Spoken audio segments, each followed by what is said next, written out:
अगर आपको पता चले बतौर गवर्नर जम्मू कश्मीर में सत्यपाल मलिक कैसे थे, जुनैद साहब बताइए। जहां तक सत्यपाल मलिक का ताल्लुक है, वो जम्मू कश्मीर आए 23 अगस्त 2018 को, और उसके बाद जब वो जम्मू कश्मीर के राज्यपाल बने, उनका राज्यपाल शासन शुरू हुआ 23 अगस्त 2018 को। उसके बाद उनकी छवि जो जम्मू कश्मीर में आम लोगों के बीच में छवि ये थी कि बोलते बहुत कुछ हैं लेकिन करते कुछ भी नहीं, किसी भी तरह का अटपटा बयान दे सकते हैं और कुछ भी कर सकते हैं। और दूसरा ये कि जब वो जम्मू कश्मीर के राज्यपाल बने, उसके बाद लगातार वो जितने भी बयान उन्होंने जम्मू कश्मीर में दिए, उन बयानों से उन्होंने महबूबा मुफ्ती को भी नाराज किया, उमर अब्दुल्ला को भी नाराज किया, डॉक्टर फारूक अब्दुल्ला को भी नाराज किया। जब सत्यपाल मलिक 23 अगस्त 2018 को जम्मू कश्मीर के राज्यपाल बनाए गए, उसके बाद ही एक बहुत इंपॉर्टेंट इंसिडेंट हुआ है जो साफ तौर पर दर्शाता है कि क्या कुछ उस समय जम्मू कश्मीर में चल रहा था जब सत्यपाल मलिक जम्मू कश्मीर के राज्यपाल बने। 31 अगस्त 2018 आतंकवादी 4 डिस्ट्रिक्टों से, पुलवामा, शोपियान, कुलगाम, अनंतनाग, इन 4 जिलों से पुलिस वालों के रिश्तेदारों को किडनैप कर लेते हैं। और किडनैप करने के बाद उस समय जो आतंकी संगठन हिजबुल मुजाहिदीन के कमांडर थे रियाज नाइकू, उनके पिताजी को गिरफ्तार किया गया था। एक टाइगर आतंकवादी था, उसके पिताजी को गिरफ्तार किया गया था।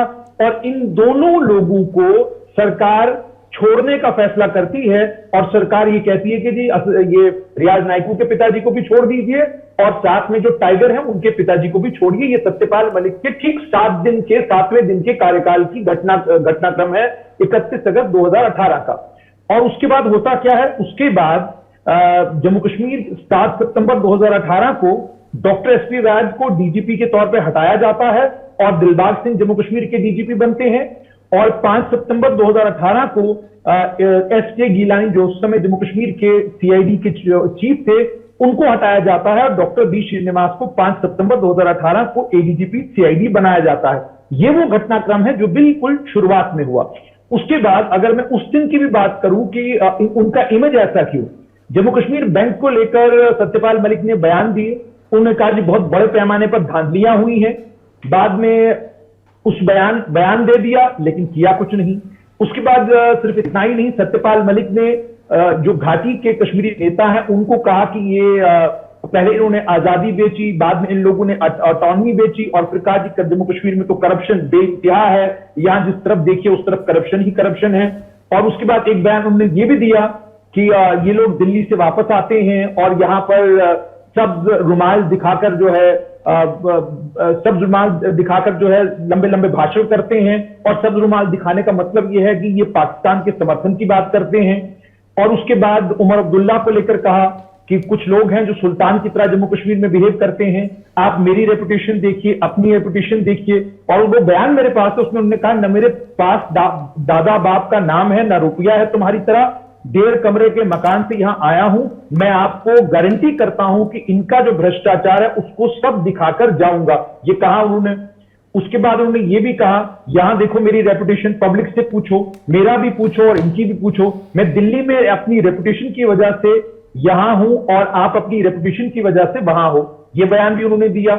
उसके बाद एक और बयान इनका, उन्होंने कहा कि रिटायर्ड अफसरों के पास बड़े बड़े बंगले हैं दिल्ली में, जम्मू कश्मीर के जो पुराने कश्मीर के रूलर थे उनके पास बड़े बड़े बंगले हैं, बड़े बड़े पैलेशियल बिजनेसेस हैं उनके पास, ये सब कुछ भी उन्होंने ये कहा। और उन्होंने ये भी कहा था कि 2-3 महीनों के अंदर अंदर, और ये जुलाई में उन्होंने कहा कि 2-3 महीनों के अंदर अंदर यहां सब साफ हो जाएंगे, सबके खिलाफ कानूनी कार्रवाई की जाएगी।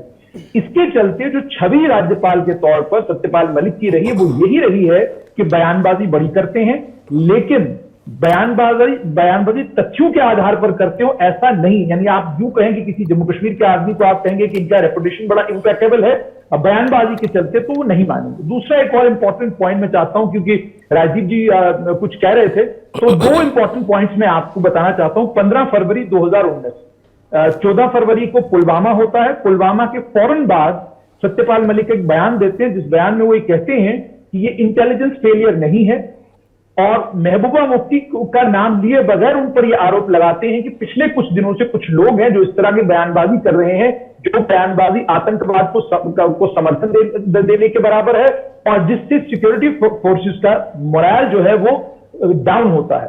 सिर्फ इतना ही नहीं, उसके बाद एक और चीज जो उनके इंटरव्यूज में बार बार उनसे पूछी भी गई, उसको लेकर भी कुछ चीजें आपके सामने तथ्यात्मक, बिकॉज इसको मैंने कवर किया है, तथ्यात्मक कुछ चीजें ये हैं कि जो कॉन्वॉय था वो कॉन्वॉय इतना बड़ा कैसे हुआ। 4 फरवरी 2019 बारिश, जम्मू कश्मीर में मौसम बहुत खराब था, 10 दिन लगभग हो गए थे कॉन्वॉय को मूवमेंट किए हुए। और जम्मू कश्मीर में ये जो कॉन्वॉय का मूवमेंट है ये रूटीन रेगुलर मूवमेंट है और इसमें 1000 के करीब जवानों का मूवमेंट होता है। और ये हम मूवमेंट मैं पत्रकार के तौर पर पिछले 16 साल से आर्मी की मूवमेंट देखता आ रहा हूं, सीआरपीएफ की मूवमेंट भी इसी तरीके से हो रही थी। और इससे पहले एक और तथ्यात्मक चीज है कि कोई भी एम्बुश इससे पहले ना किसी आर्मी के कॉन्वॉय के ऊपर हुआ था और ना ही सीआरपीएफ के कॉन्वॉय के ऊपर हुआ था। अब एक और इंपॉर्टेंट चीज ये कि सत्यपाल मलिक से कोई पत्रकार ये सवाल नहीं पूछ रहा कि सत्यपाल मलिक जी आप ये कह रहे हैं कि हमारी गलतियां थी। तो जम्मू कश्मीर के राज्यपाल के तौर पर आप यूनिफाइड कमांड के चेयरमैन थे।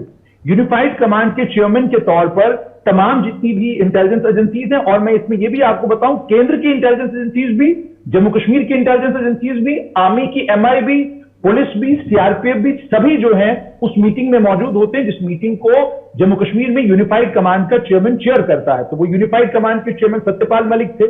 ये कह रहे हैं कि एक्शनेबल इंटेलिजेंस था हमारे पास, 11 के करीब इनपुट आए थे। 11 इनपुट अगर आए थे तो यूनिफाइड कमांड के चेयरमैन आप थे, तो चेयरमैन के तौर पर आपने क्या किया? चेयरमैन के तौर पर आपने सुरक्षा व्यवस्था क्यों नहीं बढ़ाई? और उसके बाद एक और इंपॉर्टेंट चीज इसमें, जिस इंपॉर्टेंट चीज को बार बार नजरअंदाज किया जा रहा है, वो ये कहा जा रहा है कि जी एसपी अवंतीपुरा जो थे मोहम्मद जाहिद, उनका नाम भी गलत बताया जा रहा है, उनका नाम मोहम्मद जाहिद नहीं है, मोहम्मद जैद है।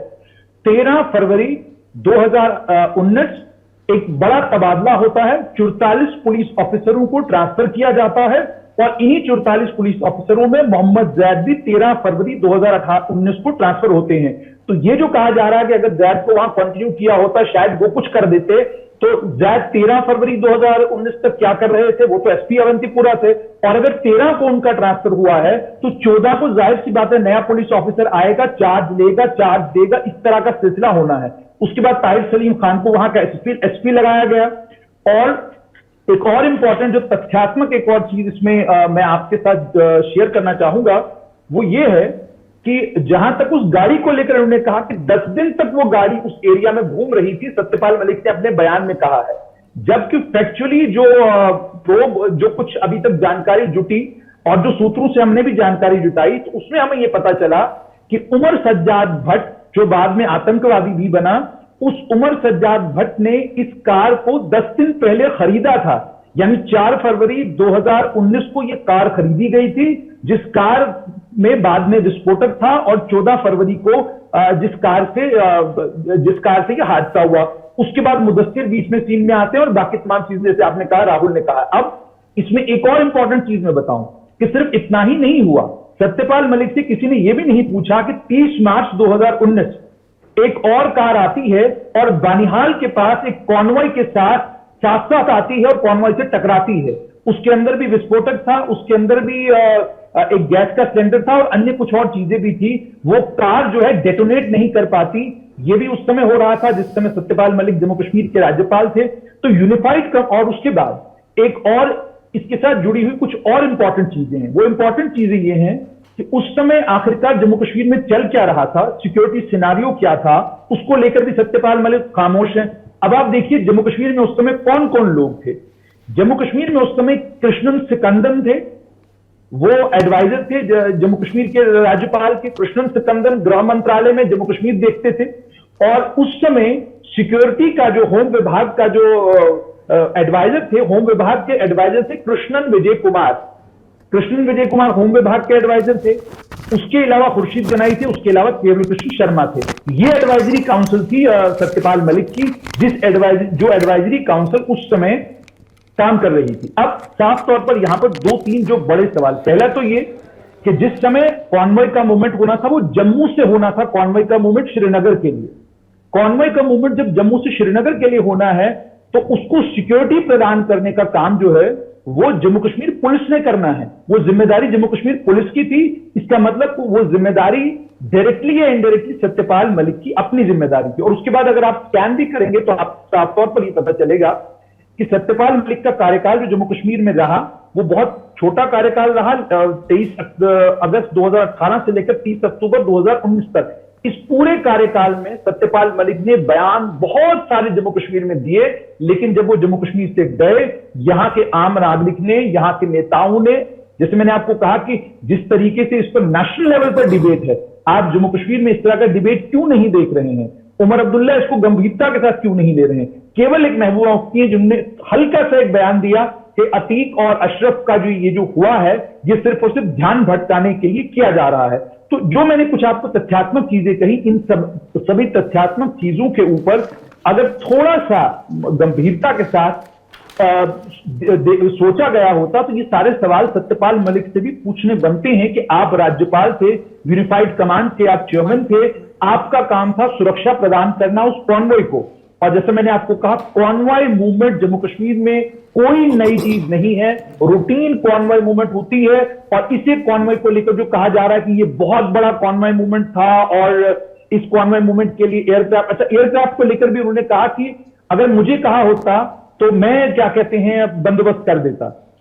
हमारे पास जम्मू कश्मीर के पास, मुझे लगता है जो मेरी जानकारी है उसके मुताबिक एक पवन हंस है हमारे पास, और एक गवर्नर के लिए हमारे पास क्या कहते हैं एयरक्राफ्ट है। और इन दोनों एयरक्राफ्ट में हम लोग, मुझे लगता है इतना बड़ा काफिला जो है उसको ट्रांसपोर्ट किया जा सकता है, उसकी संभावना ना के बराबर है।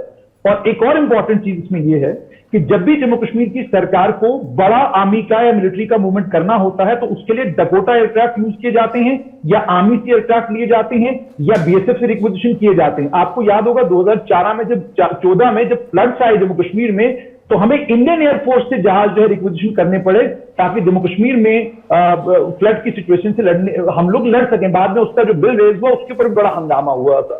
तो कहने का कुल मिला, और उसके बाद हाँ एक बात उनको लेकर जरूर ये थी, वो भी लोग कहते हैं कि सत्यपाल मलिक फोन पर अवेलेबल थे, कि ये बात बिल्कुल उनको लेकर है कि बहुत सारे लोगों के पास उनके टेलीफोन नंबर थे और टेलीफोन पर लोग उनके साथ राब्ता जरूर करते थे। लेकिन ये कहा जाए कि जो कुछ वो जम्मू कश्मीर को लेकर, पुलवामा को लेकर कह रहे हैं, जब आप उनको तथ्यों पर टटोलते हैं और अनफॉर्चुनेटली जो पत्रकार उनसे जाकर सवाल भी पूछते हैं, ये सब सवाल या काउंटर में जब आप सवाल पूछने से वो एसपी को लेकर सवाल करते हैं या गाड़ी को लेकर सवाल करते हैं, तो कोई उनसे ये नहीं पूछता कि 10 दिन से ये गाड़ी घूम रही थी, तो क्या ये संभव है जम्मू कश्मीर जैसे राज्य में? और इसमें एक और आखिर में मुझे जोड़ना चाहूंगा, वो ये कि जो कॉन्वॉय मूवमेंट पहले जम्मू कश्मीर में था, एक समय था जब आर्मी की कॉन्वॉय मूवमेंट होती थी तो उस कॉन्वॉय मूवमेंट के समय सिविलियन मूवमेंट जो है वो रिस्ट्रिक्ट की जाती थी, कि सिविलियंस का मूवमेंट कम होता था। उसके बाद एक समय आया जब हालात ठीक हो गए तो 2014 के बाद कॉन्वॉय मूवमेंट जो है वो सिविलियन मूवमेंट के साथ होना शुरू हुई।